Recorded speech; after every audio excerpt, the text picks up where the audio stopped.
ரோட்ல இருக்கோம். இங்க ஓட்டேரி நல்லா கெனால் வந்து நம்மளுக்கு இருக்கு. ஓட்டேரி நல்லா வந்து ஃபுல்லா ஆயிட்டு இருக்கு. அது ஓவர்ஃப்ளோ ஆயிருக்கு. ஸோ அந்த தண்ணி எல்லாமே தான் இந்த இடத்துல தேக்கமா இருக்கு. ஸோ எப்போ வந்து இந்த மௌத்வாரம்ல தண்ணி உள்வாங்குதோ அப்ப கெனால் லெவல்ஸ் வந்து கம்மி ஆகும். அந்த கம்மியான உடனே இங்க இருக்க தண்ணியெல்லாம் வெளியேற்றும் பணியில் ஈடுபடுவோம். தொடர்ந்து மாண்புமிகு தமிழ்நாடு முதலமைச்சர் வந்து இந்த காலகட்டத்தில் இந்த இடையூறுல வந்து பொதுமக்களுக்கு உணவுகள் வழங்குமாறு தெரிவித்திருக்காங்க. தொடர்ந்து சென்னை மாநகராட்சி சார்பாக அனைத்து பகுதிகளிலும் உணவு வழங்கப்படுகிறது. இன்று காலை முதல் வந்து நிறைய பேர் குடிநீர் வேணும்னு தெரிவித்தவாறு குடிநீரும் வந்து கழகத்தின் சார்பாகவும் மாநகராட்சி சார்பாகவும் வழங்கப்பட்டு வருகிறது. ஒட்டேரி பகுதியில் எவ்வளவு ரெஸ்கியூ ஆபரேஷன்ஸுக்கு தேவை, அதாவது தாழ்வான பகுதியில் இருக்கிறவங்க, தண்ணி தேங்கி இருக்கிறவங்க, அவங்களுக்கு மீட்பு பணிகள் ஏதாவது இருக்குதா? அது எங்க வெளியில தங்க வச்சிருக்கிறோமா? அந்த மாதிரி எத்தனை பேர் தங்க வச்சிருக்கோம்? அவங்களுக்கு தேவையான உதவிகள் எதுவும் செய்யப்படும்? இல்ல, டிவிஷன் வாரியா வந்து ஷிஃப்ட் பண்ணி ஸ்கூல்ஸ் நம்ம சென்னை மாநகராட்சி உட்பட்ட பள்ளிகள்ல, சமுதாய நலக்கூடத்துல இந்த மாதிரி பகுதிகள் எல்லாம் நம்ம மாத்தி தங்க வச்சிருக்கிறோம். ஸோ ஒரு இடத்துல ஒரு மாதிரி இருக்காங்க. 200 பேர் 300 பேர் அந்த மாதிரி இருக்கிறாங்க. ஸோ இப்ப இங்க வந்து அனைவருக்குமே உணவு வழங்கப்படுது. இப்போ சில பேர் வந்து இங்க முனையில நார்த் டவுன் வந்து நிறைய பேர் மாட்டிக்கிட்டதா தெரிவித்தாங்க. ஸோ போட் வந்து அரேஞ்ச் பண்ணி ரெஸ்கியூ பண்ணிட்டு இருக்கோம். NDRF டீம் நம்ம கூட இருக்கிறாங்க. தொடர்ந்து எல்லாருமே பணியில ஈடுபட்டு வருகிறாங்க.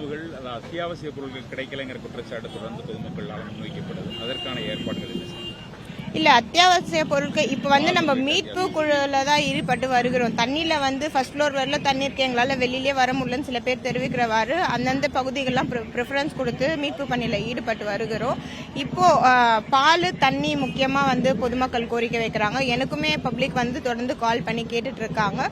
ஸோ அனைத்து ஜோனல் ஆஃபீஸர்ஸ், AROs எல்லாருக்குமே நாங்கள் ஃபுல் ஃபண்ட் எதுவுமே ஹோல்டு பண்ணாம லிபரலா விட்டுருக்கோம். ஸோ தண்ணியும் பாலுமே கூட எல்லா பகுதிகளுமே வழங்கப்படுது. அரசு சார்பாகவும் வழங்கப்படுது, கழகத்தின் சார்பாகவும் அனைவருக்கும் வழங்கப்படுது.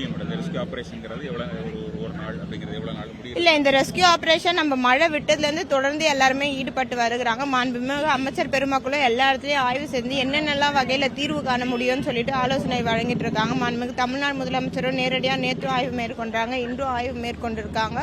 தொடர்ந்து எல்லாமே களத்துல இருந்து ஈடுபட்டு வருகிறோம். இது வந்து வரலாறு காணாத ஒரு மழை வந்து இப்ப பெய்து இருக்கு. இந்த ஒரு சூழல்ல வந்து நம்ம பொதுமக்களுக்கு உயிர் பாதிப்பு இல்லாத சேதம் இல்லாத நம்ம எந்த அளவுக்கு மீட்பு பணியில ஈடுபடுறோன்றது ரொம்ப முக்கியமா இருக்கு. சோ அதை நோக்கி ஒவ்வொரு நாளும் எல்லாருமே வந்து ஃபீல்ட்ல ஒர்க் பண்ணிட்டு இருக்கோம். மழை விட்டு 2 நாளுக்கு மேல ஆகுது, இருந்தாலும் மழை நீரை வெளியேற்றப்படவில்லை ஒரு குற்றச்சாட்டு.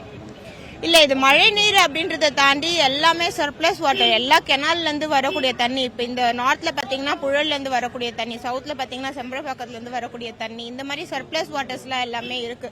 ஃபர்ஸ்ட் நம்ம கெனால்ஸ்ல எல்லாமே உள்வாங்கினாதான் நம்ம ரோட்ல இருக்க தண்ணி எல்லாமே ட்ரெயின் அவுட் பண்ண முடியும். ஒவ்வொரு மழைநீர் வடிகால் பணிகளுமே வந்து ட்ரெயின் அவுட் வந்து நம்ம கெனால்ல தான் டிஸ்போசல் பாயிண்ட் வந்து கொடுத்துருக்கோம். ஸோ மோத்வாரம் இன்னைக்கு தான் கடல் சீற்றம் வந்து குறைஞ்சிருக்கு, அலை வந்து குறைஞ்சிருக்கு. ஸோ இப்பதான் மோத்வாரம்ல தண்ணி உள்வாங்க ஆரம்பிக்கும். பின்னர் தான் இங்க இருக்க தண்ணியில கொஞ்சம் கொஞ்சமா வெளியேறும். ஜமாலியா அதே மாதிரி இந்த நார்த் 2 நாளா சுத்திட்டு இருக்கோம், நாங்களே வண்டியை வச்சு அரேஞ்ச் பண்ணி போறோம்ங்கறாங்க. இல்ல, நாங்க இப்ப பாத்தீங்கன்னா ரெஸ்கியூ டீம் ஃபுல்லா NDRF டீம் இங்க இருக்கிறாங்க. தொடர்ந்து இங்க உணவு வழங்கப்படுது அவங்க எல்லாருக்குமே. இப்போ நாங்க அந்த இடத்துக்கு தான் போய் ஆய்வு மேற்கொள்ள போறோம்.